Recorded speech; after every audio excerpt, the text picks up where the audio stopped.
Haryana engineers में आप सभी का स्वागत है। और हमारे हरियाणा सीईटी के 2025 के फॉर्म निकल चुके हैं और अप्लाई भी होने शुरू हो गए हैं। तो आज एक डिटेल वीडियो में हम देखने वाले कि कैसे आप अप्लाई कर सकते हो, क्या डॉक्यूमेंट अपलोड करना है और कैसे क्या पूरा प्रोसेस है इसके अंदर देखते हैं। ठीक है, तो ध्यान से देखना। और मैं ये कहता हूँ कि जितने मैंने पिछली एक वीडियो बनाई है जिसमें आपको बताया डॉक्यूमेंट्स क्या लगेंगे, तो वो सारे डॉक्यूमेंट्स आप अभी इस साल के ही होने चाहिए। तो बहुत अच्छी बात है, आपके इस साल के बनवा लो और अपना बीसीए बीसीबी का सर्टिफिकेट जल्दी से बनवा लो। 24 घंटे बन जाता है ऑनलाइन। तो आप ये सभी डॉक्यूमेंट रेडी रखना और इस तरीके से अप्लाई करना है। देखो, सबसे पहले आपकी जो वेबसाइट है वो ये वाली है। ठीक है, वन टाइम रजिस्ट्रेशन .haryana.gov.in, इसका लिंक डिस्क्रिप्शन में मिल जाएगा। सीधा वहां से जा सकते हो और वहां से सीधा खुलते ही ये वाला पेज खुल जाएगा। अब इसमें आपको जैसे कि न्यू यूजर रजिस्ट्रेशन पे क्लिक करना है। यहाँ से आप जाओगे, ये देखोगे, फिर इसके बाद ऐसे जाना है, सारी चीज पढ़ लेना भाई, कैसे क्या फोटो वगैरह चाहिए, क्या उसमें चाहिए। वैसे मैं आपको सारी चीज बता दूंगा अभी। यहाँ ये सारे इंस्ट्रक्शन लिखे गए हैं। यहाँ पे क्लिक करके यहाँ पे एक्सेप्ट एंड प्रोसीजर कर देना।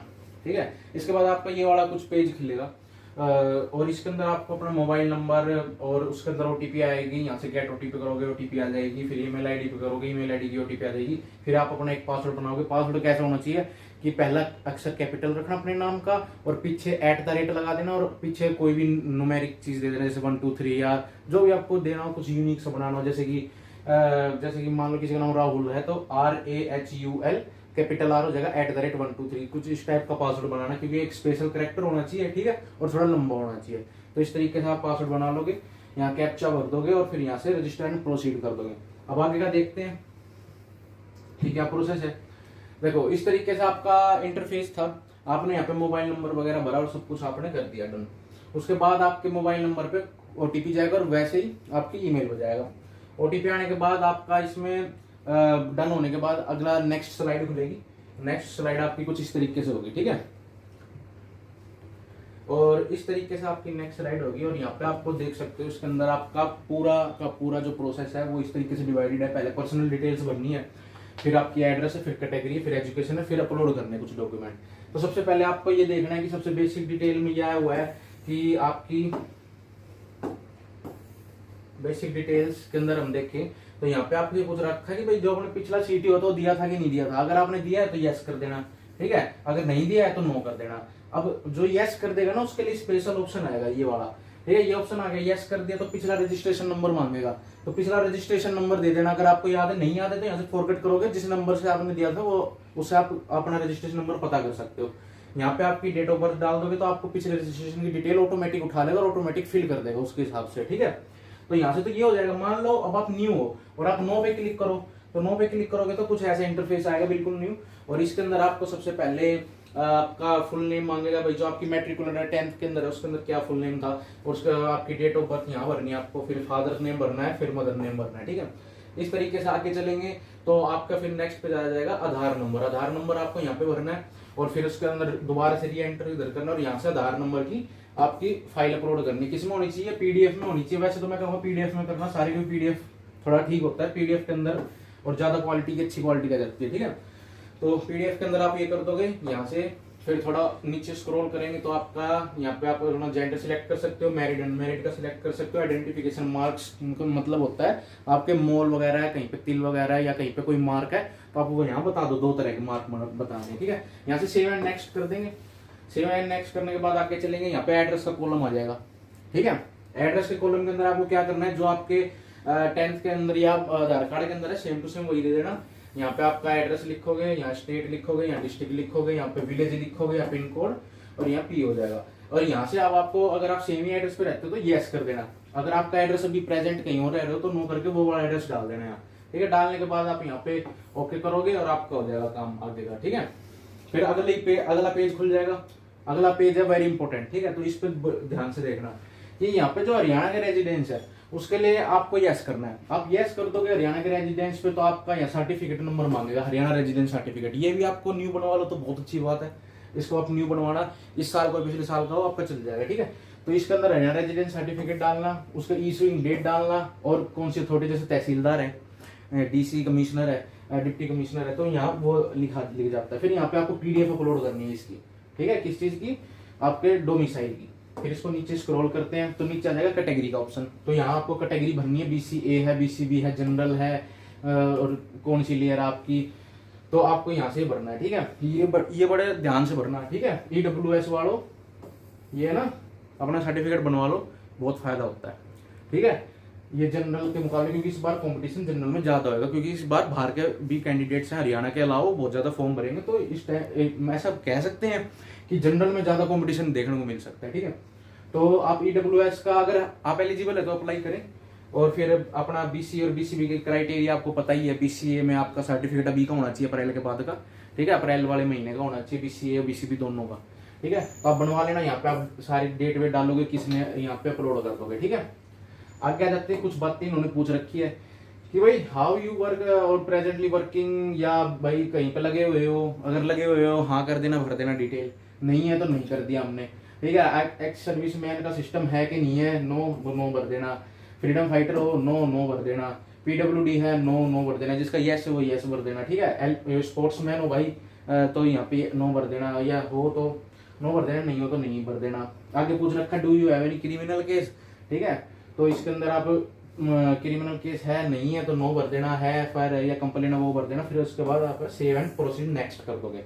इसके बाद आप जब सेव एंड प्रोसीड नेक्स्ट कर दोगे, उसके बाद आपके पास इस तरीके का नेक्स्ट पेज आ जाएगा एजुकेशन का। ये भी बहुत इंपॉर्टेंट है भाई, ठीक है। तो इसमें ना बहुत बढ़िया काम कर रखा है, आपसे कई ऑप्शन पूछ रखे हैं कि आपकी इसमें तो वो भी अप्लाई कर सकते हैं जिनका भी 12th का रिजल्ट आया है। अभी जो हाल फिलहाल में परसुइंग पे है ना, 2025 में एग्जाम में भी रिजल्ट मान लो नहीं भी आया है, तो वो वाले भी अप्लाई कर सकते हैं। तो अभी देखो आपकी 10th कंप्लीट हो चुकी है, या आपकी 10th +2 डिप्लोमा वाले जो होते हैं वो है, वो आपका कंप्लीट हो चुका है, या अगर कोई क्वालिफिकेशन है, डिप्लोमा कोर्स वगैरह है, या आपकी अभी 12th आपने करिए रिजल्ट नहीं आया, ठीक है, एग्जाम में बैठ चुके, तो आप ये भी कर सकते हो, ठीक है। या डिप्लोमा का रिजल्ट नहीं आया तो ये कर सकते हो। पर इसमें ये कंडीशन है कि पर आपकी ना जो ये क्वालिफिकेशन है ये 30/12 तक रिजल्ट इसका कंप्लीट हो जानी चाहिए, ठीक है। इसलिए परसुइंग पे है ये।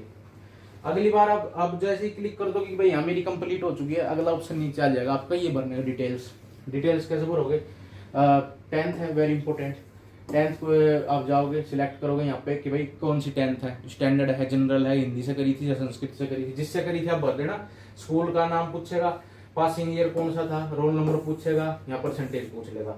ऐसे ही 12th के लिए पूछेगा, सेम टू सेम। और यहाँ पे जितने सर्टिफिकेट है भाई लगा देना, ये मत सोचना बाद में लगाऊंगा, या जिसके पास एडिशनल है, डिप्लोमा भी है, BTech भी है, या BCom भी है, BA भी है और MA भी है, सब लगा दो इसके अंदर, ठीक है। यहाँ पे ऐड कर देना अदर सर्टिफिकेट इफ है नहीं, तो यहाँ से आप इसमें कर सकते हो, ठीक है। फिर यहाँ से सेव एंड नेक्स्ट कर देना। यहाँ सेव एंड नेक्स्ट करने के बाद आपका इंटरफेस आ जाएगा अगला अपलोड का। अपलोड आप करोगे यहाँ से डॉक्यूमेंट, सबसे पहले आपको अपनी पासपोर्ट साइज फोटो होनी चाहिए, बिल्कुल लेटेस्ट, 6 महीने से ओल्ड नहीं होनी चाहिए, ठीक है। बढ़िया रिजोल्यूशन 200x230 पिक्सल, ठीक है। या आपको क्राइटेरिया से आप एक बढ़िया सी बनवा लेना, बन जाती है ऑनलाइन, बहुत वेबसाइट है, ये डिटेल लिख दोगे जो भी बन जाएगी, यहाँ अपलोड कर देना। यहाँ सिग्नेचर अपलोड करने आपको, ठीक है। सिग्नेचर भी आपको 20 से लेकर 100 KB तक की फाइल होनी चाहिए। ये JPG में करना है सबको, ठीक है, ये PDF नहीं लगेगी। उसके बाद आपको यहाँ पे एक अंडरटेकिंग करनी है। अंडरटेकिंग के लिए आपको डाउनलोड का लिंक यही मिल जाएगा साइड में, ठीक, क्लिक है टू डाउनलोड एनेक्सर। एनेक्सर के अंदर आपको किस टाइप का एनेक्सर है वो दिखा देता हूँ। ये इस टाइप का एनेक्सर आएगा, यहाँ पे अपना नाम भरना है, ठीक है, यहाँ सारी चीज भर देना अपनी, और यहाँ नीचे साइन मारना। ये आपको नॉर्मली सभी कैंडिडेट्स को भरना पड़ता है। या भर के आप वहाँ पे इसकी PDF बनाओगे, स्कैन करके PDF कर दोगे, यहाँ अपलोड, ठीक है, ये हो जाएगी यहाँ अपलोड। फिर इस पर टिक करोगे और फिर कर दोगे सबमिट, ये हो जाएगा आपका फॉर्म यहाँ सबमिट, ठीक है। ये फॉर्म सबमिट होते कुछ इस तरीके का इंटरफेस आ जाएगा, आपको यूं पूरा का पूरा फॉर्म दिख जाएगा अपना कि हाँ मैंने क्या क्या भरा है, क्या फोटो लगी हुई है, सब कुछ चेक कर लेना। अगर आपको एडिट करना है तो यहाँ से एडिट कर लेना, नहीं करना है एडिट तो भाई आप अपने ये कर दो भाई हाँ मैंने फॉर्म खुद से फिल करा है, यस करके टिक करके सबमिट OTR। यहाँ से आपका 1 टाइम रजिस्ट्रेशन का फॉर्म सबमिट हो जाएगा। सबमिट होने के बाद ना 500 रुपये फीस दिखाएगा। 500 रुपये फीस में क्या है कि 50% डिस्काउंट दे रहे हैं अगर आप वेरीफाई करवा देते हो, परिवार पहचान पत्र या आधार कार्ड वेरीफाई करा देते हो। तो दोनों में से जगह बाहर के आउटर है तो उनके पास आधार कार्ड होगा वो करवा लेना। अपने हरियाणा है PP है तो भाई ये करवा देना PPID, ठीक है। तो आप ये PPID करा लेना है वेरीफाई, और फिर उसके बाद आपको 50% का डिस्काउंट मिल जाएगा। यहाँ से आपको कंटिन्यू टू पे करना है। कंटिन्यू पे कर दिया, कंटिन्यू पे करते ही आपके पास पेमेंट का ऐसा इंटरफेस आएगा। यहाँ से नेट बैंकिंग हो, UPI हो, कुछ भी कर सकते हो भाई, ठीक है, कोई दिक्कत वाली बात नहीं है। या कोई UPI का ऑप्शन यहाँ से करोगे, UPI आ जाएगा, स्कैनर करके पेमेंट खुद कर देना। बाहर इधर उधर जाने की कोई जरूरत नहीं है, फॉर्म अपने हाथ से खुद भरना। फोन से भी फॉर्म भर सकते हो, कोई दिक्कत वाली बात नहीं। बहुत इजी स्टेप, बहुत इजी सारा सिस्टम कर रखा है। तो मैंने आपको सारा प्रोसेस बता दिया है A to Z की, कैसे आपको फॉर्म भरना है, बहुत इजी है। कोई दिक्कत हो आप कमेंट सेक्शन में डिस्कस कर सकते हैं। और हमारे टेलीग्राम का ग्रुप है @ ठीक है, हमारा टेलीग्राम का ग्रुप है @हरियाणा इंजीनियर, हरियाणा इंजीनियर्स। यहाँ जाके आप टेलीग्राम पे लेटेस्ट अपडेट, ये लिंक विंक जो भी होता है PDF वगैरह, वो सब आपको यहाँ मिल जाएगी। आप जाके फॉलो कर सकते हो। और आपको कोई दिक्कत है, कुछ भी डाउट आता है तो आप कमेंट सेक्शन में जा सकते हो। तो मैंने आपको पूरा फॉर्म बता दिया है बहुत फास्ट तरीके से। तो